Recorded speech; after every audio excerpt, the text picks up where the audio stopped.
ETF index mutual funds నేర్చుకుని stock మార్కెట్లో రాణించాలనుకుంటున్నారా? వెంటనే ఈ నెంబర్కి కాల్ చేయండి. Hello weavers, welcome back to our channel. ప్రస్తుతం మనతో పాటు ఉన్నారు 25 ఇయర్స్ నుంచి అమెరికాలో ఉంటున్నటువంటి ఎంఎన్స్ ఎగ్జిక్యూటివ్ వీరభద్రరావు గారు. సార్తో మాట్లాడండి. నమస్తే సార్. నమస్తే అమ్మ. సార్, ట్రంప్ ఇప్పుడు అమెరికా వెళ్ళే వాళ్ళు చదువా ఉద్యోగమా రెండు అంటే కుదరదు అంటున్నారు. ఇవి రెండిట్లో ఏదో ఒకటే డిసైడ్ చేసుకుని అమెరికా వెళ్ళాలి, అమెరికా రావాలి అని చెప్పేసి చెప్తున్నారు. అంటే ఇప్పుడు దీన్ని చూసుకుంటే మీరు అంటే చదువా ఉద్యోగమా అంటే ఏం చెప్తారు? మీరు అక్కడ ఉంటున్నారు కాబట్టి మీకు అక్కడ ఉన్నటువంటి పరిస్థితులు అన్నీ అర్థమవుతున్నాయి కాబట్టి ఇప్పుడు వెళ్ళాలనుకునే వాళ్ళకి చదువుకోవడానికే వెళ్ళాలా, లేకపోతే వద్దు జాబ్ చేయడానికి వెళ్ళాలా అంటే రెండు కూడా అక్కడ చేయొచ్చా? చేస్తే వచ్చినటువంటి ప్రాబ్లమ్స్ ఏంటి? చదువా ఉద్యోగమా అనే చాయిస్ ఎప్పుడు లేదమ్మా. చదువుతున్నప్పుడు ఓన్లీ చదువుతూనే ఉండాలి. సో స్టూడెంట్గా వెళ్దాం అనుకునేవాళ్ళు యాక్చువల్గా చూస్తే మీరు ఇందులో మళ్ళీ బాహాటంగా చేసే దొంగతనమే ఇది. ఎందుకంటే స్టూడెంట్ వీసా అప్లై చేసుకునేటప్పుడు దానికి సపోర్ట్ డాక్యుమెంటేషన్ ఇచ్చేటప్పుడు ఆడిటర్స్ తోటి బ్యాంక్ స్టేట్మెంట్స్ తోటి మనము కాన్ఫిడెంట్గా ఆ యూనివర్సిటీకి స్టేట్మెంట్స్ సప్లై చేస్తాం. ఏమని, మీ దగ్గర అయ్యే కాలేజీకి ఇంత ఖర్చు అవుతుందని నాకు తెలుసు, ఆ మొత్తం ఖర్చు నేను పెట్టుకోగలిగిన స్తోమత నాకుంది, ఇదిగో నా బ్యాంకులో ఇంత బ్యాలెన్స్ ఉంది ఆల్రెడీ, అలానే నాకు ఈ సోర్సెస్ ఆఫ్ ఇన్కమ్ ఉన్నాయి నా ఫ్యామిలీకో నాకో అని మనము ఒక డాక్యుమెంటరీ ఎవిడెన్స్ తయారు చేస్తాం. అది ఎంత నిజమో ఎంత కాదో భగవంతుడు తెలియాలి. సో మీరు క్లియర్గా చెప్తున్నారు, నాకు స్తోమత ఉంది, నేను అమెరికాకు వచ్చి చదువుకునే స్తోమత ఉంది నాకు. అది ఎందుకంటే పర్టికులర్గా ఇక్కడ 100 రూపాయలు ఈక్వల్స్ టు అక్కడ 1 రూపాయి, right, give or take. So 100లో సంపాదించి 1 రూపాయలో ఖర్చు పెట్టగలిగిన దమ్ము నాకుంది అని నువ్వు క్లెయిమ్ చేసుకుని దానికి డాక్యుమెంటరీ ఎవిడెన్స్ పుట్టించి అమెరికాకి వస్తున్నావు. వచ్చినప్పుడు అదే ఫాలో చేసి అలానే 100కి to 1 కన్వర్ట్ చేసి మీ నాన్న దగ్గర నుంచో అమ్మ దగ్గర నుంచో డబ్బులు తెప్పించుకుని ఇక్కడ స్టూడెంట్గా ఉండు అని వాడు చెప్తున్నాడు. ఇందులో ఎక్కడ తేడా ఏమి లేదు. మన ప్రాక్టీసెస్లో మన దాన్ని లూప్ హోల్స్లో వాటిని రూల్స్ బ్రేక్ చేయడంలో వచ్చిన కష్టాలు తప్ప, if you look at the process it's very clean. నేను ముందే చెప్తున్నా నా దగ్గర దమ్ముందని, వాడు అంటున్నాడు నాన్న నీ దమ్మును బేస్ చేసుకుని ఇక్కడ నువ్వు ఉండు, స్టూడెంట్గా ఉండు అని చెప్తున్నాడు. అంతే, తేడా ఏం లేదు. ఫస్ట్ థింగ్ అది. ఈ స్టూడెంట్గా ఉంటున్నప్పుడు మీకు యూనివర్సిటీలో ఆపర్చునిటీస్ వస్తాయి కొన్ని, అదేదో అది లక్షల్లో రావు, అవి 100లోనే ఉంటాయి. ఆ వచ్చిన కొన్నిట్లోకి మీరు సూటబుల్గా తయారవ్వండి వెళ్ళే ముందే, వాటికి అనుగుణంగా. అంటే ఏంటి, ప్రెజెంటబుల్గా ప్లెజెంట్గా try to paste a smile on your face all the time, no matter what. And also అక్కడికి వచ్చేటప్పుడు come there with your eyes wide open. ఏంటి అంటే అర్థము, అమ్మా నాన్నల్ని వదిలేసి 7,000 10,000 ఎన్ని వేల కిలోమీటర్లు ఉందో ఇప్పుడు నాకు తెలియదు, కానీ it's on the other side of the globe. So you're leaving the family and going to a place where మీకు వెనక్కి రావాలంటే 24 గంటలు పడుతుంది. ఈ విషయం తెలిసే వెళ్తున్నారు మీరు ఇంట్లోంచి, తెలుసుకుని వెళ్ళండి. అప్పుడు మీకు ఏంటంటే అక్కడికి వెళ్ళాక కంప్లైంట్స్ మొదలు పెట్టరు. ఒంటరితనం అనే ఫీలింగ్ వస్తే దాన్ని ఎట్లా హ్యాండిల్ చేయాలనే మెకానిజం గురించి ముందే ఆలోచించండి. అందుకని అక్కడికి వెళ్ళాక అమ్మ అని నాన్న అని ఏడిస్తే జరిగేది ఏం లేదు తేడా. చివరికి ఏంటంటే ఆ డబ్బులు వదిలేసుకుని ఇంటికి వచ్చేయాలి, మనం రెడీ కాదు మనం దానికి. సో ఈ విషయం కూడా అర్థం చేసుకోవాలి పిల్లలు. దెన్ నీకు ఒకవేళ ముందే ప్రిపేర్ అయ్యి నువ్వు ఆ basic decorum and etiquette and communication maintain చేసుకునగలిగితే, నేర్చుకుని ఇక్కడ దానికి ఎన్నో వీడియోస్ ఉన్నాయి ఆన్లైన్లో, మీరు చూడొచ్చు. ఒక అవరగా తిరిగే పిల్లాడికి ఒక ప్రొఫెషనల్గా ఉండే ఒక కుర్రాడికి మధ్యలో తేడా ఏంటి, where do I want to be. ఎవరన్నా నన్ను చూస్తే నన్ను ఇటేస్తారా అట్టేస్తారా, దానికి ఎవరో బయటవాడు వచ్చి మనకి ఇవాల్యుయేట్ చేసి చెప్పక్కర్లా.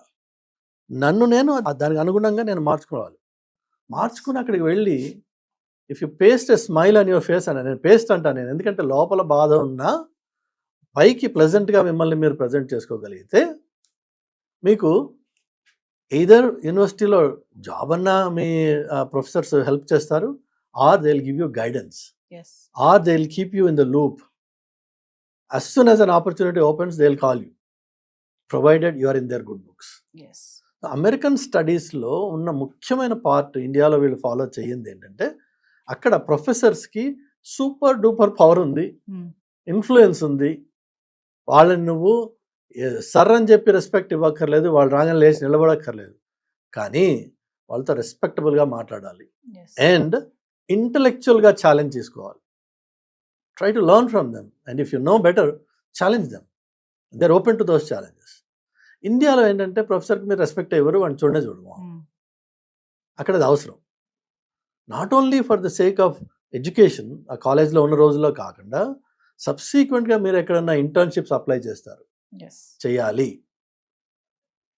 అర్థం ఏంటంటే యూనివర్సిటీస్లో చదువుతున్న పిల్లలు అవకాశం దొరకంగానే ఏ వెకేషనో తీసుకుని ఎక్కడో పోయి ఎంజాయ్ చేద్దాం అనుకునే బదులు, లేక ఇండియా వచ్చేద్దాం అనుకునే బదులు అమెరికాలోనే ఇంటర్న్షిప్స్ అప్లై చేయాలి.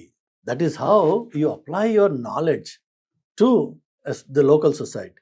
That is how you learn. అలానే that is how you practically know how a company works.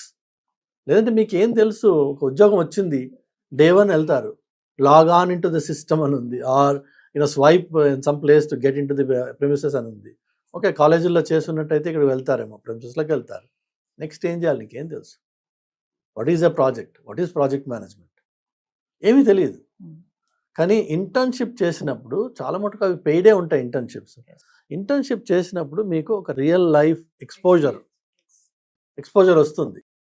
దానివల్ల జరిగే ఇంకొక మంచి లాభం ఏంటంటే, 1, మీకు ప్రాక్టికల్గా మీ నాలెడ్జ్ని వ్యాలిడేట్ చేసుకునే అవకాశం వస్తుంది. రెండోది వచ్చేసి, if you're a good performer, if you prove yourself to be a good sincere working guy, then there is high likelihood ఆ కంపెనీయే మీకు ఫుల్ టైం ఆపర్చునిటీ ఇస్తుంది. Okay, 9 out of 10 times that's what happens. So అమెరికాలో ఉద్యోగాలు సంపాదించడానికి main path వచ్చేసి internships, secondary path వచ్చేసి ఆన్లైన్లో అప్లికేషన్స్ పెట్టుకుంటారు, థర్డ్ పాత్ వచ్చేసి క్యాంపస్ ఇంటర్వ్యూస్ జరగచ్చు, వాళ్ళు పికప్ చేసుకోవచ్చు, ఫోర్త్ వచ్చేసి mainly that's the biggest channel which is referral. So ఒక ఉన్న ఎంప్లాయీ ఒక కొత్త వాడిని రిఫర్ చేస్తే వాడికి always get a consideration. Okay, ప్రిఫరెన్సా కాదా, అట్లీస్ట్ ఎ కన్సిడరేషన్. మిగిలిన కొన్ని రెజ్యూమెస్ సగం చదివి కూడా అసలు చదవకుండా సిస్టమే డిక్లైన్ చేసేసి ఉండొచ్చు. నీ రెజ్యూమేకి బికాజ్ ఇంటర్నల్ ఎంప్లాయీ రిఫర్ చేస్తున్నాడు కాబట్టి there is a level of credibility with which it comes. So there is an attention it weight to it, a consideration is given and most often they will result in to, because పాజిటివ్గా చూస్తున్నారు కదా, మీరు ఏమాత్రం ఆ పాజిటివిటీని encash చేసుకోగలిగితే ఆటోమేటిక్గా it converts into opportunity. అంటే ఇక్కడ ఒక్క విషయం చెప్పండి సార్, చదువుకోవడానికి వెళ్ళిన వాళ్ళు ఓన్లీ చదువుకోవడానికే వెళ్ళాలా, అక్కడ ఉండి జాబ్ చేయొచ్చా, ఇప్పుడున్నటువంటి పరిస్థితుల్లో అది అవుతుందా అంటే ఏం చెప్తారు? సో మళ్ళీ అగైన్ మీకు రిపీట్ చేస్తున్నానమ్మా, జాబ్ అనేది లేదు, కన్ఫర్మ్. చదువుకోవడానికి వెళ్ళిన వాడు చదువుకోవడం మాత్రమే చేయాలి. ఈ అవుట్ సైడ్ ఆడ్ జాబ్స్ అంటారు దాన్ని, it's not a job. So ఆ కూలి పని, కూలినాలి, అది లీగల్గా చేసుకునే హక్కు లేదు మీకు. బికాజ్ లైక్ ఐ సెడ్, మీరు అప్ఫ్రంట్ చెప్పారు గవర్నమెంట్కి, నా దగ్గర దమ్ముంది, నేను డబ్బులు కట్టగలను ఈ కోర్సుకి అని చెప్పి నువ్వు వచ్చావు కంట్రీలోకి. ఈ రోజున నేను జాబ్ చేసే చదవగలను, నా వల్ల కాదు ఇదని ఎలా చెప్తావు? అంటే ఆ రోజున పెట్టిన కాగితం తప్పనమాట. So there is a high likelihood that they will get you on fraudulent documents. ఒకవేళ they want to go to that level, they can say that your very application initially was fraud. అన్ఫార్చునేట్గా వాళ్ళు చెయ్యరు, మంచి ఫ్రాడ్స్నే పట్టుకుని వాళ్ళు వదిలేశారు, they just deported from the country. So job అనేది స్టూడెంట్కి you just forget about it. ఆ ఛాన్సే లేదు, మీకు ఎలిజిబిలిటీ లేదు. మీకు ఏమైనా ఇస్తే హార్డ్ వర్క్ ఏదో ఇస్తున్నారు కొంతమంది, ఆ హార్డ్ వర్క్కి మీకు క్యాష్ ఇస్తున్నారు, అది ఇల్లీగల్. అది